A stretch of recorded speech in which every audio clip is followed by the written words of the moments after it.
Woo! Hey everybody, welcome to the camera department. Today we're talking about vlogging, video blogging on the GH5 or the Red, and I'm just a little bit curious as to why you would spend $80,000+ to shoot YouTube videos.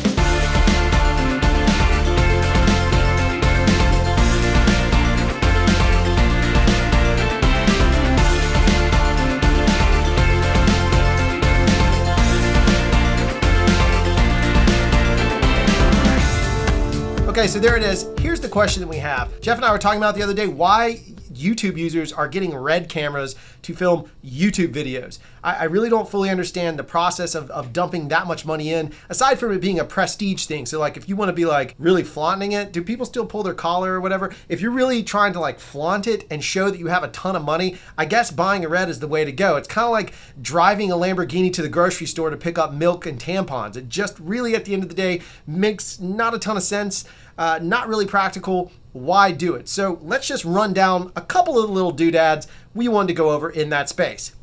Number one, let's talk about the price. So if you're watching this, you're probably thinking to yourself, oh, I'm gonna troll this bro so hard. Well, Baby Seal Troll Force says no to that. Let's talk honest to God price. So we happen to own 2 Reds, actually 3 Reds, one of them's on the Fritz. We own 3 Reds and a GH5, so we have a multitude of cameras. Let's break down what the pricing is. So for a brand new weapon, you're gonna spend about $80,000. Why? Well, the body alone is $50K. You still don't have a lens, and you're gonna need some batteries. You're gonna need more than one. That's again, another $5,000 to $10,000 depending on how you want to go on your battery side of things with the proper charger, the amount of battery power you might need. You can get away with less, but let's just say you need that.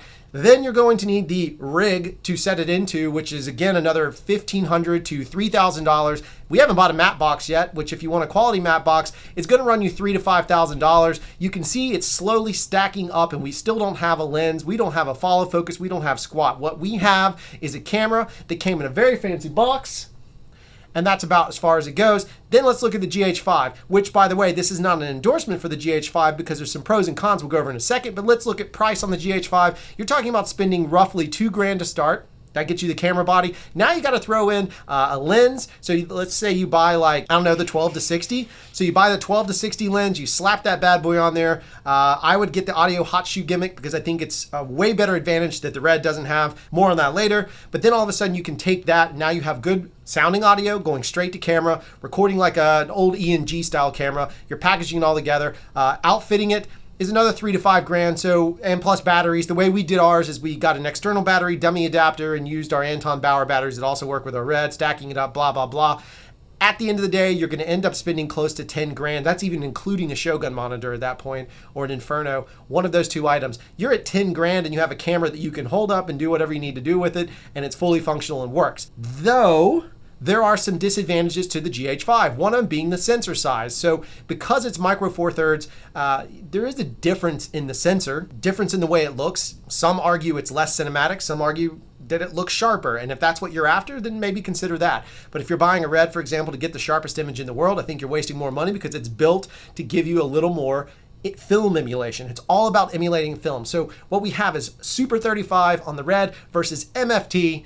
That's what you're looking at. You got to get adapters for one of the 2 cameras, one way, whichever way you go. So one option with Red is you can get it PL mounted, you can get it EF mounted, then you can get adapters to mount lenses accordingly. With the micro four thirds, you're going to be in adapter hell, just like owning a new MacBook. You're going to be in that space for a very long time because you need tons of adapters. You're going to need at least a PL adapter if you want to go super cinematic, and then you're going to turn around and need an EF adapter, 2 micro four thirds. You can get a speed booster or a focal reducer or whatever you need. You've got to get an adapter to tie it together. Now, let's talk about storage space. So just in storage space alone, it gets even crazier to me. So the Red, for example, what we found in the compression ratio we shoot, the Red takes up 3 times as much space as the GH5. 3 times! Now, data is cheaper. Getting drives is cheaper. There's ways around it, but you're still talking about 3 times the space, and I'm just sitting here talking because this is like a vlog video. So you're talking about 3 times the space. That's a massive difference between the two. Even if you're transcoding your GH5 footage, you're still going to deal with a ton of content in it and dealing with that side of it. Let's talk about handheld. Suddenly, to get a handheld rig, I think we paid close to $2,000 for our wooden camera handheld rig. We love that rig. It supports our very expensive camera very well. Why would I go cheap on a piece of gear that just cost me $80,000+ to put together the kit for? So yeah, the rig is expensive versus a GH5 version, which you can get relatively cheap. We've seen some for like, I don't know, a couple $100, fairly cheap. Or frankly, unlike the Red, you can hold a GH5 up like this, hold it in your hands. You can get on little bitty gimmick tripods like this, or a Joby arm, or whatever that thing's called that everybody uses on the vlogging side. Makes it a lot cheaper. You can't do that with the Red. It's just going to be a pain in the butt. And why risk, again, $80,000 against that versus like $2,000, or at that point, maybe $3,000 if you have a lens tied into it. So handheld versus being able to just hold the camera up. That's a major difference between the two. Next, we have like in the sensor size, we've talked about it. You've got that Super 35 versus that MFT, major look difference. It does. The Red instantly feels more cinematic. It's just gonna feel more cinematic because of the way the sensor works. On top of its sensor size making a huge difference, you've also got a 16-bit versus a 10-bit. Now, let's talk about what that means. Those are great pixel peep informations, pieces of info to pack into your brain and be excited or disappointed or look forward to having in your life. But if you're just putting it on YouTube, chances are most people are looking at it 420, maybe 422, but chances are they're not seeing it in the greatest resolution. And HDR workflow on both cameras is pretty much exactly the same, almost, unless you're doing HDRX on the Reds, which is a completely challenging process, which isn't worth it when frankly you can get the same kind of value out of a GH5 to give you that same HDR look, less the previously mentioned challenges of it. So then on top of it, let's say you really want to go filmic and you want to shoot anamorphic. Well, the Red, if you have a PL mount, for example, is already set up to go anamorphic. And frankly, renting a PL mount is pretty easy to mount on. You don't have to have any sort of adapter. You slap the lens right on after you change the mount out. Let's say you started with an EF, versus when you're on a GH5, when you've absolutely got to get a focal reducer, PL mount, slap it on there just so you can make sure you have it. Both of them will give you 6K anamorphic. So you have that on both cameras.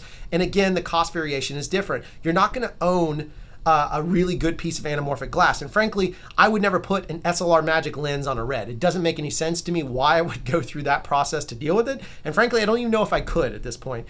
So if you're already into a Red, then you're going to need to rent a good piece of anamorphic glass, which is going to cost you even more, but hopefully you're smart enough to have clients pay for it.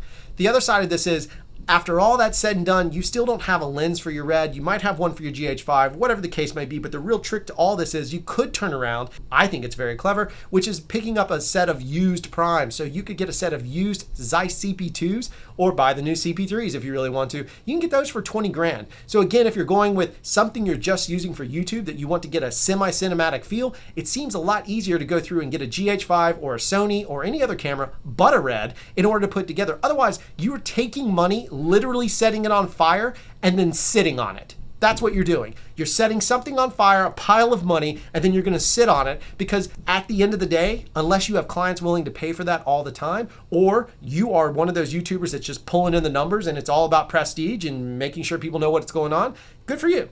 But the rest of us, those that work for a living, those that work hard for a living, those that are out hustling all the time, I'll just tell you, you're better off practicing your skill on a cheaper camera and renting the big boy cameras as they come along, because I guarantee you it'll save you a ton of money and allow you to buy cooler toys. Get a Movi. I mean, frankly, for $80,000, you could have an entire production company fully up and running, including lighting equipment. Look at the Hive lights. You could have a Movi, you could have drones, you can have all kinds of gear for $80K that you're only gonna have one camera for.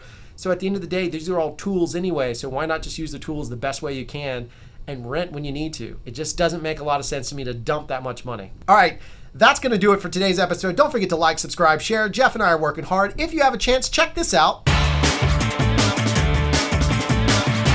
That's a Craft Show original. We'd love for you to come over to the new channel. It's called Originals by Craft Show. Jump on over. I'll post a link for it up here in the description. Please come by, hang out with us. Tell us what you want to see on that side of it. Tell us what you want to see on the Original Craft Show channel. I'm Drew for the camera department saying goodbye.